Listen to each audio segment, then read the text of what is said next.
Yes, jolly good I must say, this plane is fantastic. Quick review, let's do 44 seconds, it should be sufficient. We have a wooden construction, 2 engines, 4 Hispano Mark IIs under the fuselage, a beautiful cockpit, an air start, and amazing climb rate. How does the plane perform? Well, let's just say that it goes to altitude, it completely screws over every single under-tiered American bomber trying to side climb. It then proceeds to shit on every single American fighter trying to side climb, only to be eventually, of course, destroyed by a side climbing space P-51H. But of course, because of the large fuselage section, the P-51 is going to be susceptible to crashing into you, which obviously is an additional kill for yours truly. Free Golden Eagles for War Thunder. Download the app in the description below.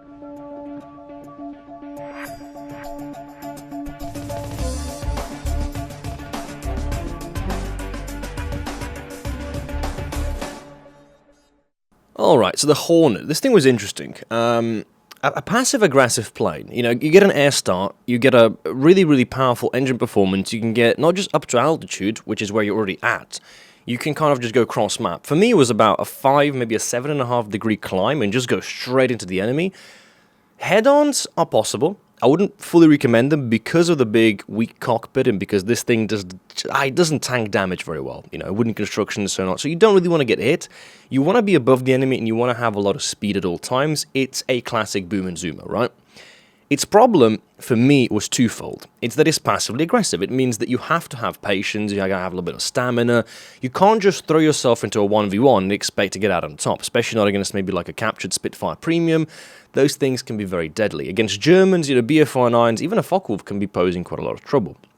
So the main advantage for it, obviously, is their air start. And for me, I'm going to use the air start every single time to go after some bombers, and that's what I was doing most of the time. To spade it, to get those free kills, to get a lot of damage done, going after bombers was the best thing you could do.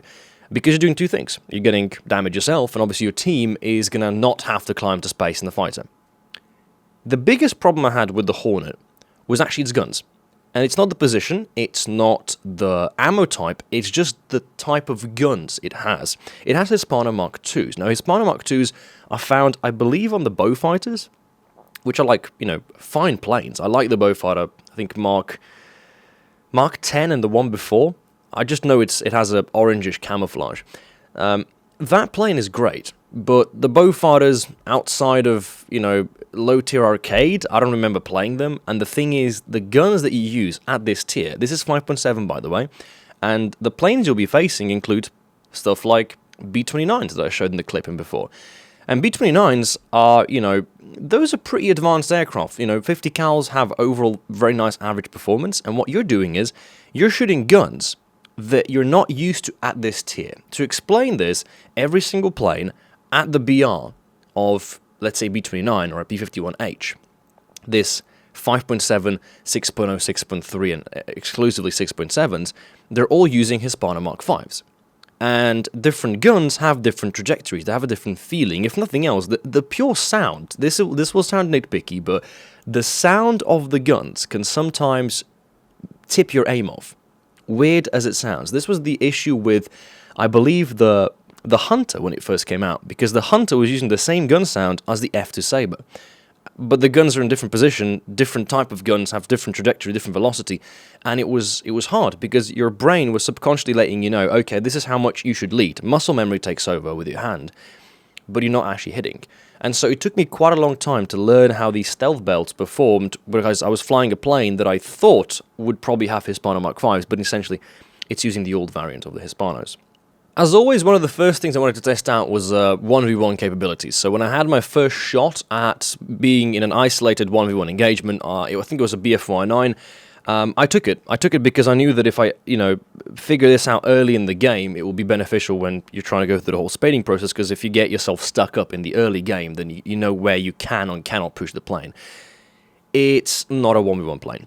It's not a turn fighter, its roll rate lets it down, its flap control is pretty fairly decent, but the plane is cumbersome. You know, it does not really react to control surfaces. It likes top speed, it doesn't like low speeds, and so you have to play it as such. It really is this exclusive kind of boom and zoomer, fast flying at a medium to high altitude, and it doesn't like those low altitude, low speed turning engagements. Now, luckily enough, I was able to keep up with him. Obviously, this is going to fall down to the skill of two people involved in a 1v1. I think that, in theory, you could go in 1v1 every single person, regardless of the plane they're flying, but it will fall down to, how capable you are of controlling your throttle and your flaps. Now, I've got some experience in 1v1s, obviously, over the past couple of months doing them, but if you're fighting a very good opponent, I would highly unadvise going in a 1v1 because you will end up on the bottom. You will get shot down. If not by him, a teammate will swoop down and get you at low speed.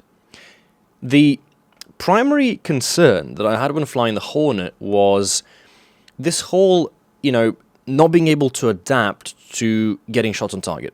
For me, the way I like to fly air battles when I do is by focusing one play at a time. I'll choose one target and I'll go after him, and I'll decide that, until he's down, I'm not going to engage somebody else. The only time I'll re-engage is if I see a better opportunity at the same time, or if that person just straight up dives away and, there's no point diving after them. So I'll prioritize the best possible and yet the easiest target at a particular point to go after and obviously engage. With the Hornet, the issue is that you can't always do that. You have to play it very kind of far ahead. It reminded me of the MiG-15 bis, which is where you have to predict where the enemy is going to turn way before you would even try to press the trigger. And you're doing that because you want to position your plane in a particular way to be able to get those shots on target, because you cannot do something called fast reactive shooting. This is something that, for example, a Focke-Wulf or a Spitfire respectively can do very well. The Spitfire can do it with its elevator, the Focke-Wulf can do it with its roll rate. And what it does is, it means that you can very quickly adapt your guns to go back up on the target that you want to engage. It gives you a bit of versatility in that close quarter engagement. With the Hornet, it requires time. Like I said, it's a cumbersome plane. It's kind of like it's like a fat watermelon flying through the sky, but it has speed, it has a lot of firepower, and it is pretty precise for a plane of its caliber. So how do you face against it? I think this is a better way to talk about the plane.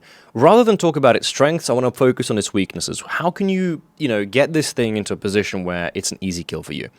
Well, in general, what I've noticed when flying with or against the Hornet is it's obviously weak. Its construction isn't very strong, and it has a very, very wide wingspan. It has a lot of surfaces. A lot of surface means a lot of places you can hit.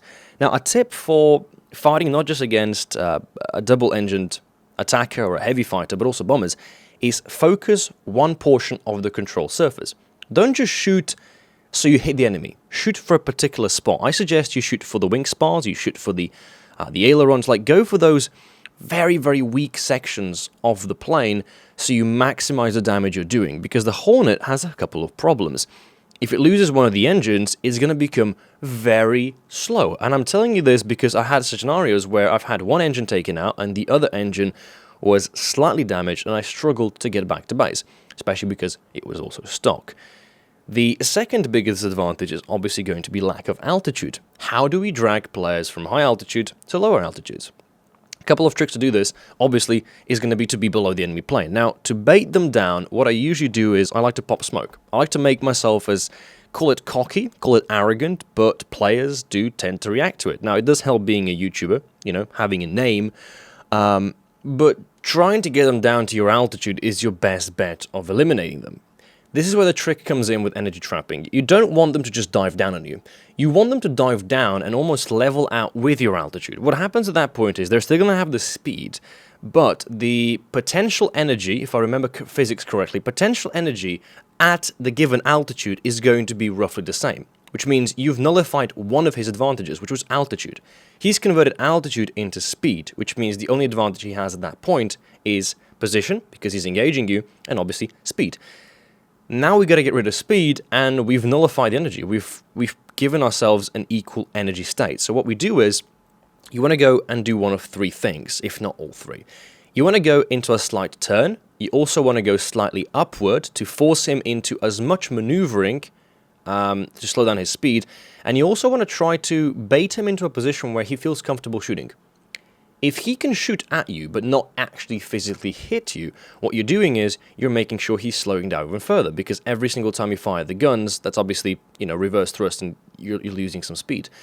So this will fall down obviously to, is the enemy using vertical targeting, are they using stealth, maybe if they're using traces it could be a lot easier, is there some ping latency? With high ping what could happen is that you see the shells falling behind your plane, but he's actually shooting you and you're going to end up dying.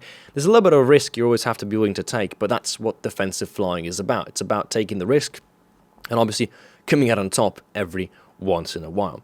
Now, if you're flying the Hornet, the way that you counter this as effectively as possible is obviously you just try to zoom away as clean as possible. You want to make clean movements. The Hornet is all about speed, therefore all about energy. To maintain your energy, you have to make sure that you use minimum flaps, turn minimum, shoot only when you really have to. You can spray a bit, you do have some of those cannon rounds available. And of course, do not make too many unnecessary corrections with your control surfaces, as that obviously further slows down your plane. So just kind of try to keep it in a straight line, try to keep it as level as possible. I think it makes for a fantastic plane. It's a new addition to the game, and obviously something a bit different from what British are usually used to, because the majority of British planes are obviously early Spitfires, turn fighters, then late Spitfires and Tempests. They kind of fall into that energy fighting role. Not a lot of boom and zoomers, and so this kind of opens up this this counter method, which is fantastic, especially when you're playing on like Hokkaido, because you go against Americans, and Americans have, you know, boom and zoomers, and it's funny because you're almost cucking the enemy team by using your plane in the same playstyle that they're using it, by nullifying their capabilities of doing it better. But of course, being that you're an exclusive boom and zoomer, American planes, especially the new P-51 that's now been lowered to 6.3, it can still much more than just you know, boom and zoomer can turn with you. It can very easily turn with you, so it will be countering you. So you got to be a little bit more, you know, wary of how you play. But again, your main advantage is you're strong in the early game, and you're extremely strong when it comes to pushing the enemy team down, or at least extracting them, dragging them to a different position. Your speed, your performance at altitude, and your overall presence in the match is very important during the early stages of the match development. And obviously none of that would be possible without the air spawn that you get, but as a general rule of thumb, there's a few different ways you can climb with it, and it's pretty AFK. This is a very nice plane to fly if you're doing something else at the same time. Maybe doing your homework, watching a YouTube video, writing an email, editing a video, it doesn't matter, because you join in, you get the air spawn, you put the plane into an X amount of degrees that you want to climb at. Again, 5 degrees for very aggressive, 7.5 to 10 degrees for slightly more passive, and then if you really want to go side climb to space, then do so at a 12.5, 15 degree climb. As a general kind of overview, I think this plane is fantastic, fits into about a 7 out of 10 for my point scale. I will not be flying it too much because it's too restricted in the way that you fly it, but for those of you who have been craving a boom and zoomer that is fast, leisureful, easy to fly in the British tech tree, you have it, and it comes not short of spectacular with the Hornet. You could almost say it's jolly good. Yes.